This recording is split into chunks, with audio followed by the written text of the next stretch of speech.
Most people think that flipping a property in Dubai starts when you pick the keys up, but they're wrong. It actually starts weeks before handover, when you can be doing things such as approvals, drawings, design renders, and appointing contractors before you've even started incurring any charge on the property. And that way you're saving yourself time when you do actually have the keys, because drawings are done, submitted to authorities, and you can be mobilising to site within a matter of weeks. So in this video, I'm basically going to take you through everything that you can actually do ahead of picking the keys up. And I'm going to use it on a live example of our latest villa project, which is a 3-bedroom villa in Sahil, Arabian Ranches, and it's our largest project yet. And it's actually the start of a series that we're going to do on YouTube, where we take you through the start to finish of our renovation project, the ups, the downs, everything in between, and actually show you what really goes into a large-scale project, where we're basically taking it from a 3-bedroom, 1 ensuite into 4-bedroom, 4 ensuite, multiple extensions, ground floor, first floor, as well as, you know, a full landscaping element as well in terms of pool and pergola installation and all of that. So if you found this channel, I'm sure you're aware that obviously flipping in Dubai is becoming a huge strategy for property investors and people looking for, you know, a secondary source of income. However, we get questions on a regular basis on how it works, because obviously for UK investors, for example, or foreign investors, the whole, you know, stages in terms of contractors and the approval requirements and everything like that really differs out here compared to other countries. And I think that no one's really done it where they've taken them through a full project start to finish, and so we are. And I think it's going to be useful to hopefully yourself watching. So before we go into everything that you need to think about before you actually pick the keys up, I'm actually going to touch on the project itself. It's a sub-community in Arabian Ranches, which is a golf course community. So it's really appealing to sort of, well, myself, but any European buyers who are looking for a family community. It's well established, and it's been it's very well located in Dubai as well. And more of these family communities are being built wider and wider out. So they're, you know, 45 minutes to an hour now in Dubai traffic from the key landmarks, whereas this is still 20 minutes from most of those places such as the Palm, Marina, downtown.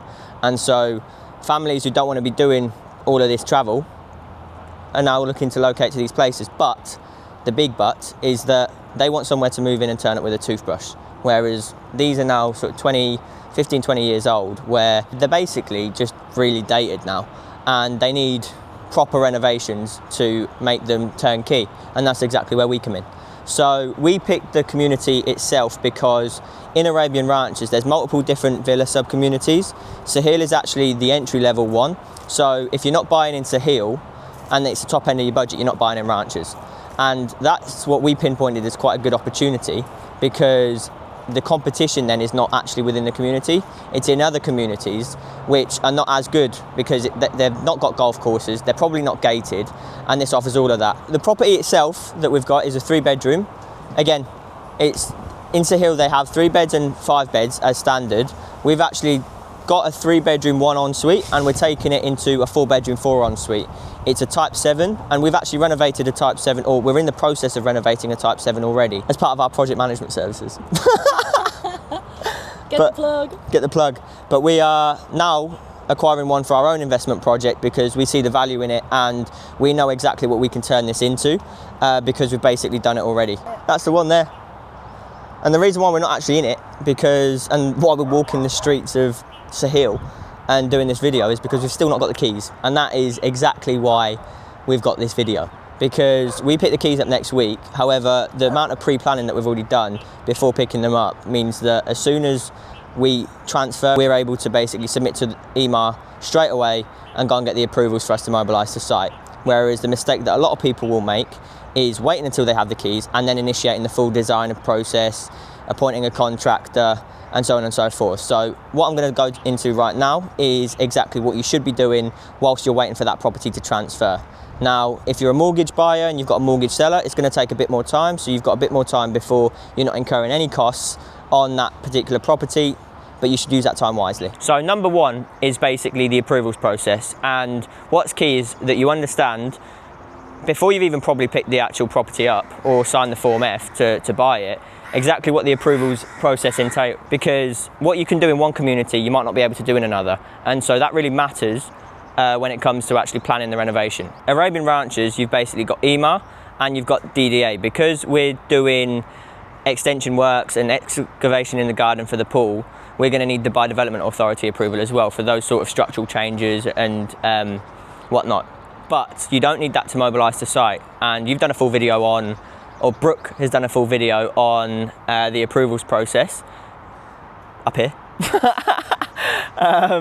And that will walk you through exactly what you need to consider. But essentially for our project in Arabian Ranches, we're looking at hopefully 2 to 4 weeks once we submit, and that's why it's basically key that you have all of this done before handover. Now that you've understood the approvals process, the next step is actually revising the floor plans for your project so that you know exactly what you want to be turning it into before you pick the keys up. And that brings me on to why I think it's important to have an approvals consultant separate to the contractor, because they typically have a lot more knowledge with what you are allowed and what you're not allowed to do. They're up to date with regulations. They're not talking about a project that they did a couple of years ago where they were completely different, and they're very much, advise you on the maximum use of that property. And so for what we're doing, we've got 10% capacity on the built up area to use, or actually on the GFA, which is gross floor area, to use for our extensions. And we've been very efficient, and that's how we're turning it from a 3-bedroom 1 ensuite into a 4-bedroom 4 ensuite. And that is through discussions back and forth with our approvals consultant who knows EMA inside and out. In step 3 of the process, I think that it's key to have whoever you've got doing these designs to come up with visual renders, and that's for 3 reasons. One is to assist with step 4, which is your contractor putting together a quote. 2 is for material selection, so once you've actually mobilised to site, you're able to select materials, you're looking at these renders that you've had done. They cost a bit of money, but they're worth it, they're an investment. And then step 3 is marketing material. So if you are doing a flip project where you wanted to sell it on the back end, it serves as marketing material for any potential buyers who are looking at purchasing it before your renovation is actually completed. And we've actually just done one, videos over there, where we actually did this. We just had the visual renders for the buyers to take a look at. They obviously saw another one of our projects, but it was those renders that got them over the line and sold the property prior to renovation completion. So I really do think that they are a key investment worth making before you've even picked the keys up again. We met in person with our design company. We also had a couple of calls back and forth, and where they started from versus where they ended is completely different, but now it aligns with exactly what we're looking to do with the property. And again, we've still not picked the keys up. So step 4 is contractor BOQs, and it's using the renders, the floor plans that you've just done, and the understanding of the approvals process to package all of that up, send them out to contractors. I recommend using ones that have already got a proven track record in maybe the community that you're doing the renovation in, or come through us, where we can bring in vetted contractors to actually quote for the project itself. And once you've got all of this information, they're basically able to pull together a much more realistic and precise BOQ, bill of quantities, so that you're not wasting time going back and forth, agreeing certain things. Is this in scope? Is this a P-sum where they actually estimate what it's going to cost, but it's actually not locked in? And these are all things you want to avoid, because then you can get hit with variations once you've mobilised to site. But again, this can all happen as pre-planning. And so you've got your design renders, you've got your revised floor plans, your contractor's appointed, you pick the keys up, approvals are sent off, and then in 2 weeks you're mobilising. Contractor knows what he wants to do, you know what you're going to pick material selection wise, and EMA are happy with, or whichever developer you're working with are happy with what you're doing. And you can hit the ground running. And you can hit the ground running. I've just been thought it was off camera. You thought it was over? No, one. I have a bonus tip. So there's actually 5. Once you've done everything and you've got all the plans in place, my recommendation is to actually run them past a respected, reputable broker in the community that you're looking to flip in. We've done that ourselves, and the advice that we got from this particular agent was invaluable and has really given us an insight into what the end user that we're looking to market this to is going to want, because they've sold multiple properties. In the community, they've been doing it for 10 plus years. So that is one bit of advice that I would really recommend. And we've got a great network of brokers that you can tap into. Run your plans past one of them, because they'll be keen to help you as well, because they're probably going to get the listing on the back end of it as well, if they are good at their job. And so in the next video, I'm not actually going to be walking the streets of Arabian Ranches, because we will have the keys to our villa, and that's what the video is going to be about. So we're going to do a full walkthrough of the villa in terms of what's staying, what we're getting rid of, what walls we're taking out, what extensions we're putting in, so on and so forth. And we are also going to cover 2 or 3 key changes that we're making that are going to really add the value, that if they were missed, you're probably not going to get the exit that you're looking for. And stay tuned. Stay tuned to this series. Stay tuned for the series, episode 2 incoming. So everyone knows that time is money, and I mean, this video's taken absolutely ages. Halfway down the street, I've shot this about 4 times. Anytime you start filming, a car just appears, doesn't it? Hang on, we've got another car. I'm pretty sure that's the same one as well. It's another red Porsche. One. Oh my god, it's the Porsche again. Oh my god.